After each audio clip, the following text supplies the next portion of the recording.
Hello everyone, welcome back to my YouTube channel. आज मैं class 11 roster form का कुछ एग्जाम्पल्स करवाऊंगी। इससे प्रीवियस वीडियो में मैंने रोस्टर फॉर्म को थोड़ा एक्सप्लेन किया था और एक दो एग्जाम्पल्स उसके बताए थे, बट आज दो चार एग्जाम्पल्स दूंगी जिससे ये पता चलेगा कि किस किस फॉर्म में आ सकता है। ओके, तो चलिए फर्स्ट एग्जाम्पल से स्टार्ट करते हैं। Now begin. Right the set of all vowels, इसका set all vowels in English alphabet which precedes S। क्या बोल रहा है? S से पहले यानी कि बिफोर। प्रीसीड के नीचे बिफोर लिख लीजिए कि S से पहले आने वाले वर्ड्स को इसमें इंग्लिश अल्फाबेट्स में बताइए। ओके, आई होप ये क्वेश्चन आपको समझ में आ गया होगा। अच्छा, इंग्लिश अल्फ़ाबेट तो सबको आता है। चलिए इसका सॉल्यूशन बनाते हैं। लिखते हैं A B C D E F G H I J K L M N O P Q R S T U V W X Y। अच्छा, एक और क्वेश्चन आएगा कि टीचर आपने सबको स्मॉल लेटर में क्यों लिखा है? स्मॉल लेटर में क्यों लिखा है? आपको याद होगा ना, हमने रोस्टर फॉर्म में पढ़ा है। क्या पढ़ा है? यह एग्जाम्पल देखिए कि सेट के नाम को कैपिटल ए से इंडिकेट करेंगे, उसके बाद कर्ली ब्रैकेट के ब्रेसेस डालेंगे, उसके बाद उसके अंदर के जो एलिमेंट्स होते हैं उनको हम किसमें रिप्रेजेंट करेंगे? Small letter A B C D और फिर कर्ली ब्रैकेट से बंद कर देंगे। यही रूल को हम यहाँ अप्लाई कर रहे हैं। इसको हम कैपिटल लेटर में भी लिख सकते थे, बट नहीं, इसको हम स्मॉल लेटर में लिखेंगे। ओके, तो चलिए वोवेल्स को हम लोग बी से इंडिकेट करते हैं, कैपिटल बी से। अब कर्ली ब्रैकेट देते हैं। अब क्या बोला है कि इसमें बताइए कि जो वोवेल्स हैं एस से पहले आने वाले, ठीक है, हम पहले वोवेल्स को अंडरलाइन करते हैं। ए ई आई ओ यू, इतने ही वोवेल्स है ना, मेरे 5 वोवेल्स हैं। अब बोला है कि एस से बिफोर कौन कौन सा वोवेल आता है? चलिए देखते हैं। एस से बिफोर ए आता है, हाँ ए आता है। एस से बिफोर ई आता है, हाँ बिल्कुल ई आता है। आई आता है, यस आई भी आता है एस से बिफोर। उसके बाद ओ आता है, यस ओ आता है। क्या यू आता है? नहीं, एस के बाद आता है यू। इसी मतलब पहले वाले, यानी कि मेरा बस यहाँ ही तक आकर स्टॉप। तो मेरा सेट बन गया। क्या बना सेट? मेरा सेट बना B equal to curly bracket A E I O, बस ये हो गया एग्जाम्पल 1। प्लीज आप लोग इसको लिख लीजिए। अब सेकेंड एग्जाम्पल में करवाती हूँ। ओके, ये अब आते हैं हम लोग सेकेंड क्वेश्चन की तरफ। Right the solution set of equation. ये मैंने इक्वेशन का शॉर्ट फॉर्म लिखा है, ठीक है, EQUA TIO इक्वेशन, ठीक है, इसका ये शॉर्ट फॉर्म।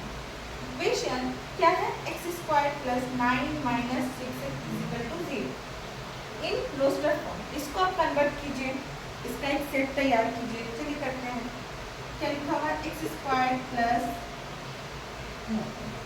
चलिए तो इसको हम थोड़ा चेंज करते हैं। क्या करते हैं ना, इसको इधर ले जाते हैं। -6x + 9 = 0। अब देखिए तो इसमें कुछ डिफरेंट लग रहा है क्या? बहुत कोई इसको मिडिल टर्म फैक्टर में तोड़ेंगे, हाँ ठीक है, तोड़ सकते हैं, वो गलत नहीं है। बहुत कोई इसको quadratic equation, middle term factor जिसको बोलते हैं, या फिर सीधाचार्य फॉर्मूला। ओके, अभी क्या है, इसको हम लोग देखिए तो ये किसी का स्क्वायर है, 9 3 का स्क्वायर है, ये x का स्क्वायर है, यहाँ 2ab एक फॉर्मूला में टूट रहा है। इसका फॉर्मूला यहाँ साइड में देख लीजिए, a - b का होल स्क्वायर का फॉर्मूला क्या है बताइए? तो a² + 2ab, sorry a² - 2ab, a² यहाँ नहीं होगा, मैं नीचे लिखती हूँ। a² - 2ab + b²। ये है a माइनस बी का होल स्क्वायर का फॉर्मूला। आइए तो देखते हैं। ए स्क्वायर माइनस 2ab 3 टू ज़ा 6x, हाँ हो गया। यानी कि इसको हम बोल सकते हैं कि है ये, यानी कि ये 2ab में स्प्लिट हो गया। देन ये देखिए तो b का स्क्वायर है ये, यस है, तो ये मेरा क्या बन जाएगा, ये बन जाएगा ना मेरा a माइनस बी का होल स्क्वायर इक्वल्स 0। थोड़ा सा ब्रेन का यूज करके लॉजिक लगा के आप उसको छोटा कर सकते हैं। ओके, अब देखिए तो इसको हम इस तरीके से लिख सकते हैं ना, x minus 3 multiply x minus 3 equals 0। अब हम एडर ऑन कर सकते हैं ना, क्या कर सकते हैं, एडर ऑन एडर, और इधर भी मेरा x माइनस 3 इक्वल्स 0, इधर भी मेरा x माइनस 3 इक्वल्स 0, ये इधर आ गया तो ये हो गया +3, ये भी इधर आ गया तो ये हो गया +3। ओके, एकदम आप लोग प्लीज इतने को लिखिए, फिर मैं आगे करवा देंगे। ओके, तो मेरे सेट का सॉल्यूशन क्या आया, यहाँ के बाद यहाँ देखिए, तो मेरे सेट का सॉल्यूशन क्या आया, सॉल्यूशन आया मेरा x बराबर 3 3। ओके, अब हम एक सेट बनाना है, तो हम सेट बनाते हैं capital X is equal to curly bracket 3 into 3। ये बनेगा ना सेट, नहीं ये रॉन्ग हो जाएगा। हमने पढ़ा था ना रोस्टर फॉर्म में कि अंदर के जो एलिमेंट्स होते हैं उनको रिपीट नहीं करते हैं, नॉट रिपीटेड बोला था ना हमने, ये इसको रिपीट नहीं करते हैं। तो इसका सेट क्या बनेगा, capital X is equal to 3, ये आएगा इसका आंसर या सॉल्यूशन जो भी। ओके, ये है करेक्ट, ये रॉन्ग हो जाएगा, ये क्या हो जाएगा, ये रॉन्ग हो जाएगा। कभी भी एलिमेंट्स को हम लोगों को रिपीट नहीं करना है। ओके, तो प्लीज इसको आप लोग नोट डाउन कर लीजिए, फिर मैं सेकंड क्वेश्चन करवा रही हूँ। ओके, अब क्वेश्चन नंबर 3 देखिए। नेक्स्ट क्वेश्चन क्या बोल रहा है, right the set of all natural number, क्या natural number, okay, x such that 4x plus 9 less than कितना है 50। ओके, ये रोस्टर फॉर्म।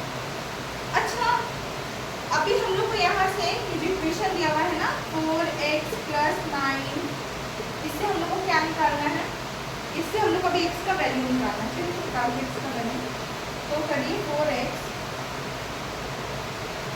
माइनस 9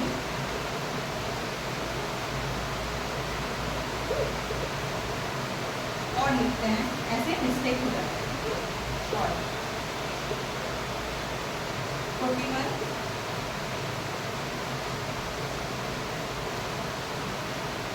डिवाइड करेंगे, 4 1 4 0 पॉइंट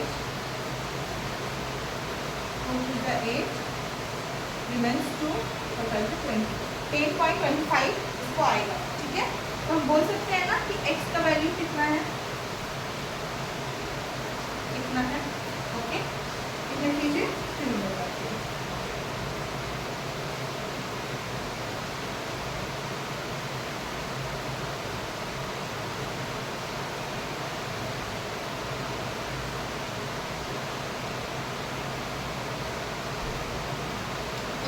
क्वेश्चन क्या था मेरा, ये मुझको एक इक्वेशन दे दिया और क्या बोला कि x का जो वैल्यू आएगा उसको ही लेकर आप बनाइए। तो मुझको यहाँ क्या पता चला कि x का वैल्यू कितना है।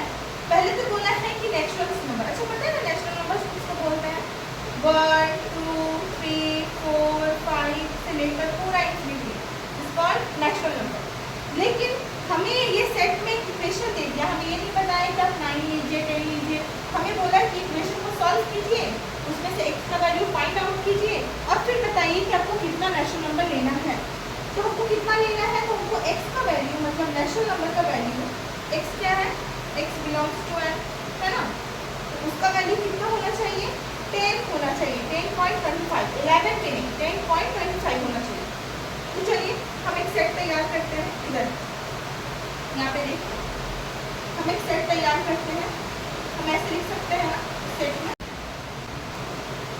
ओके, तो आज मैंने जितना भी करवाया है एग्जाम्पल्स, अब नेक्स्ट क्लास